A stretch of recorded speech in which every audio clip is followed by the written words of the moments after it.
I talk about the COVID scandemic, when I talk about it, I talk about how it applies to everything else. So recently I was talking to someone yesterday and they were talking about buying a house, and I said, why do you buy and you don't rent? He goes, oh, I want to own a home. And I said, you don't own a home. And he goes, what do you mean you don't own it? I said, look at the Canadian truckers. They didn't take their vaccine. They got a fine for rebelling against it.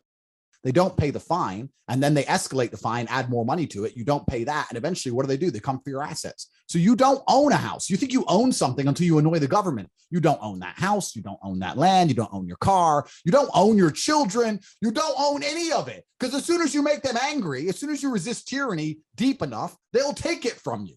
So it woke me up to a bunch of things. Like I sold all my real estate. I was like, no, I no longer trust governments. I don't know which one's going to come along with some new authoritarian garbage, and I don't want to comply. And the first thing I'm going to do is come for my assets.